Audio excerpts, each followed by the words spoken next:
The following is a kind of commentary on the sentiments we are observing being expressed on social media and our circles, rather than an analysis on the conflict itself, which we may cover later once the fog of war is lifted a bit.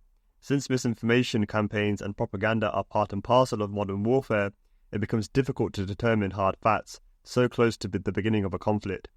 Instead, we thought it may be interesting to talk about how various Sikh sentiments seem to be evolving as the story develops. A significant portion of Sikh social media currently seems to be echoing the slogan "No War in Punjab." However, the efficacy of such social media activism is debatable. While social media can shape public opinion and raise awareness, it seldom translates to direct political influence without substantial offline mobilization or institutional backing.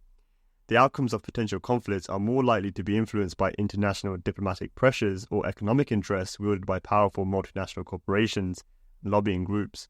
While war can be lucrative for certain defense-related industries, it is an overwhelmingly resource-intensive activity that risks broader economic interests and strains domestic resources that could have been applied elsewhere. Additionally, other nations who may view either or both of these countries as trade partners or strategic allies would naturally have the incentive to want to de-escalate, since if both nations become embroiled in war, the factors that initially made them attractive to partner or ally with may start to become unattractive. Given the interconnected nature of the global economy and political systems, conflict in South Asia could have wide-reaching consequences that might pressure influential actors to advocate for de-escalation. Additionally, both India and Pakistan have large diasporic communities in the West. Heightened tensions between these nations may reverberate in these countries, leading to increased pressure from Western governments that host these communities to mediate or de-escalate the conflict so to reduce tensions in their countries. Conversely, both India and Pakistan also have substantial patriotic voter bases, particularly those who are not directly at risk but are egging it on from the sidelines out of their nationalist fervour. This is only exacerbated by the propaganda efforts of state-backed or owned media outlets in both nations. This dynamic creates a counter-pressure for governments to maintain a stance of strength to avoid public humiliation or perceived weakness. In this wider context, Sikh voices appear to be largely marginal, if not outright irrelevant. Demographically, Sikhs do not constitute a sufficiently large vote bloc outside of Punjab, and even this is diminishing with emigration, to exert significant political pressure. Furthermore, the sentiment among Sikhs themselves in India and abroad remains somewhat ambiguous and seemingly fragmented. Regardless of all this, Sikhs will likely continue doing their part and ticking the box of social media activism, as they often do with most issues, rather than make or at least advocate for tangible and strategic long-term steps that put us in better positions in future, so that we too may become influential actors on the world stage, able to apply real pressures to secure the outcomes we want, rather than be helpless victims of conflicts we do not consent to be a part of. In the diaspora, Khalistani factions unsurprisingly adopt anti-India stances and are either neutral or aligning with Pakistani narratives. However, the noticeable trend among Sikhs on social media seems to lean towards advocating for peace through the No War in Punjab campaign. This is an interesting observation in of itself, since it puts into question the actual support rate for neo-Khalistanis in particular, an extremist and distinct subsection of Khalistanis or anti-Khalistanis, who call for armed struggle as a viable strategy today to get Khalistan. If armed struggle is the only solution currently, then why aren't Sikhs defending the borders of Punjab against India and Pakistan? The question is, would a war initiated by Khalistanis in pursuit of Khalistan also be met with the same no war in Punjab rhetoric? Maybe not. The context of conflict matters, and so a war framed as a struggle for Sikh sovereignty in the form of Khalistan might evoke a different emotional response among many Sikhs, particularly those who feel alienated or marginalized by the Indian state. In such a scenario, the optics of the conflict could be cast as a more justifiable fight for self-determination, potentially galvanizing support from certain segments of the diaspora as well as those in Punjab who harbour lingering grievances over historic injustices like the 1984 Sikh genocide and the subsequent crackdown on militancy in the 1990s. However, we already have a recent historical precedent to draw lessons from. During the 1980s and 90s, while support for armed struggle may have appeared widespread towards the start, after the Indian government's attack on Harmandir Sahib in 1984 and the subsequent Sikh genocide, by the mid to late 1990s, it had dissipated significantly within Punjab. The Punjab populace had already borne the brunt of protracted conflict, witnessing firsthand the devastation of modern insurgency and counter-insurgency operations, with thousands killed, disappeared or displaced.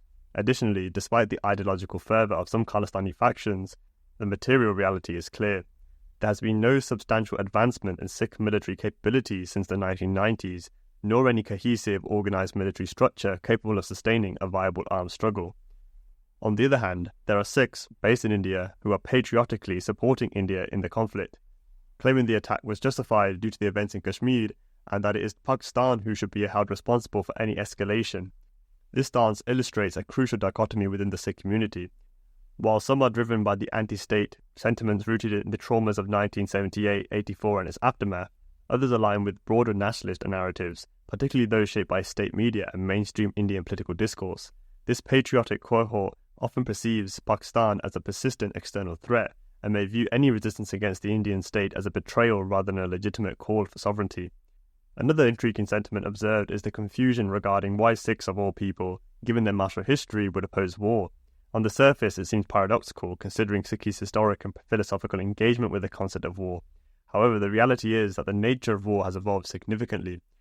During the human Guru period, battles were more localized and typically confined to defined battlefields with non-combatant populations, generally spared unless under a siege. And although civilian populations may have been targeted, the scale of it would have generally been far different than it is today, given modern weaponry and tactics. Today, civilian collateral damage is almost a given in modern warfare, where high-impact strikes, drone bombings, and heavy artillery are all commonplace. Now, the conduct of war today, in many ways, resembles that of feuding farmers, rather than based on any real consistent pursuit for justice and respect for humanity. Instead of seeking rational reconciliation, it is as if one farmer, upon having his cattle harmed by another, responds by harming the other's livestock, perpetuating a cycle of senseless destruction. There is few degrees of separation between the actual human cost behind these actions and those in power who are far removed from the front lines and insulated by layers of bureaucracy. These decision-makers, rather than confronting the visceral reality of conflict, reduce human lives to strategic calculations weighing how many of their cattle may be sacrificed to inflict a greater damage on the other's cattle. To summarise, the Sikh response to the conflict will likely fall into three broad categories that seem to be prevalent so far. 1. Sikhs in general, within the diaspora but also Punjab itself, will likely display their discontent for war, primarily on social media for a few weeks, which hopefully is also the time span this conflict is restricted to, before subsiding, as is typical with online campaigns. Number 2, Khalistanis will adopt various stances, some focusing exclusively on anti-India rhetoric, while others may align with Pakistani narratives. Ultimately, they will use the conflict as an opportunity to highlight why a separate Sikh state is the only solution. And number 3, whereas Indian nationalist Sikhs who align with the Indian government will likely endorse the government's actions as justified, citing events in Kashmir as provocation. They may dismiss dissenting voices as disloyal or traitorous, emphasizing a national unity over regional and diaspora concerns. However, very few, if any, of these groups are likely to seize the moment for serious self-reflection regarding why Sikhs remain largely powerless in such scenarios. Instead of merely reacting to external events, the focus should shift towards long-term strategies to position Sikhs as influential actors, capable of shaping outcomes rather than being passive observers or victims. The Khalsa in particular should have already been in positions where they were able to apply pressures in directions that safeguard both Sikh interests and the wider welfare of all humans. Sabrata Bala. One such strategy is the Dichotomy pipeline, a proposed initiative aimed at mobilizing young Sikhs to pursue careers in law enforcement, armed forces, intelligence and legal professions. The goal is to establish a whole industry of Khalsa private military security companies, PMSCs, conflict resolution organizations, CROs, intelligence agencies and private law firms, PLFs. Such institutions would not only provide practical and tactical support to the Sikh community in times of crisis, but also serve as mechanisms of applying soft and hard power, enabling Sikhs to effectively advocate for and secure their interests on both domestic and international stages. If the Khalsa want to have leverage on the world stage, then it must do more than social media activism and rebuild the Guru Khalsa Panth's soft and hard power, legally, ethically, effectively. For more information on the Dharam Youth Pipeline, read the white paper at bungazadi.com/DYP. For those wanting to take personal responsibility and upskill themselves with modern tactical training, visit missilenet.com. MissileNet offers courses delivered by real-world experts covering key areas such as hostile environment awareness training, firearms proficiency, close protection, intelligence training, and more. MissileNet also has an Intel Substack summarizing and producing report guides and podcasts from the latest research published by leading defense think tanks. In this age of information warfare, intelligence is an important weapon. Arm yourself with knowledge, stay informed, stay ahead. Additionally, for a specifically Sikh-focused perspective on defense matters, follow the Sablot Institute on Instagram and Substack also, the world's first Sikh defense think tank. Lastly, let us know your thoughts. Agree, disagree, share your Vichaars in the comments, or reach out if you'd like to write for us or collaborate with us on any of these topics. Waheguru Ji Khalsa, Waheguru Ji Ki Fateh.